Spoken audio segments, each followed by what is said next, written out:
Good morning विद्यार्थी मित्रांनो, आपल्या फास्ट फॉरवर्ड रिव्हिजन मध्ये परीक्षा जवळ आल्यानंतर शेवटच्या टप्प्यात आपण वन शॉट रिव्हिजन घेतलेले आहेत। यामध्ये सूत्र, ट्रिक्स, नियम आपण जवळजवळ सगळे संपवलेत। समचे आणि त्याचे राहिले ते आपल्याला नंतर बघायचे। पण आता आपण परीक्षेमध्ये जवळजवळ ज्या घटकाला 12 ते 16 इतका भारांश आहे, 12 ते 16% भारांश आहे, म्हणजे ह्याच्यावरती जवळजवळ 7 ते 8 प्रश्न असतात। एवढे भारांश असणारे जो घटक आहे भूमितीचा तो पाहणार आहोत। या घटकामध्ये आपण काही महत्त्वाचे मुद्दे समजून घेणार आहोत, ज्या मुद्द्यांना आपण फास्ट मध्ये रिवाइज करणार आहोत।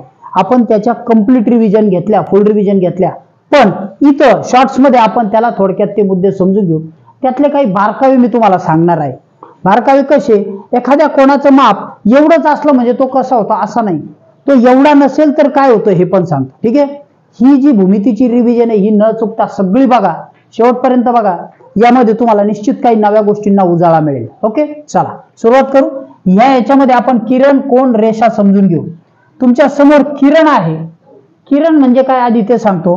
एक सामान्यपणे मी कुठली रेष जर अशी काढली इथून इथपर्यंत, म्हणजे एक रेष जिला दोन बाजूला बाण आहेत तिला आपण रेषा म्हणतो। पण जर हीच रेष कुठल्या तरी एका ठिकाणी स्टॉप असली, बघा इथं स्टॉप आहे, आणि त्यानंतर जर तिला इकडचा भाग नसेल म्हणजे काय, याला भूमितीच्या भाषेत सांगताना काय करायचे लक्ष द्या। आता महत्वाची व्याख्या सांगतो।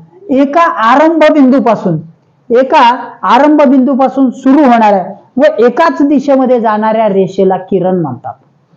मग किरणाला काय लागेल, पहिला लागणार आहे आरंभ बिंदू व एका बाजूने अमर्याद जाणारी रेष। ठीक आहे, एका आरंभ बिंदूपासून एकाच दिशेने जाणारी। मग आता इथं या किरणाचं नाव आपण देऊ AB। याची जी चित्रातली PDF आहे ती या व्हिडिओ खाली दिलेली आहे। ठीक आहे, त्याची लिंक दिली, तुम्हाला काढायची असेल तुम्ही त्याची झेरॉक्स काढू शकता। बघा, मग आता हा किरण आहे। जर हा किरण AB असेल तर तुम्हाला रेषा पण समजून सांगतो। जेव्हा दोनही बाजूला बाणांचे चिन्ह असतात आणि इथं काहीतरी त्याला समजा एखादा बिंदू दिले, दोन कोणते बिंदू कुठले निश्चित केलेत, त्यांच्यामधलं जे अंतर आहे हिचं वाचन करताना हिला म्हणतात रेषा AB।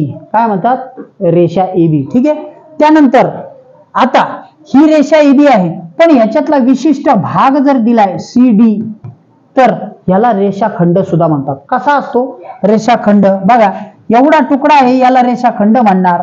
यातला हा भाग जरी पुसला इकडचा तरीही याला रेषाखंड म्हणणार।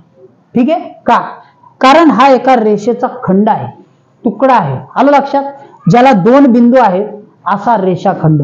हेच रेषाखंड आपल्याला भूमितीमध्ये त्रिकोण, चौकोन बऱ्याच गोष्टी काढताना उपयोगाला येणार आहेत। ठीक आहे, मग आता आपण किरण, रेषा आणि रेषाखंड बघितले।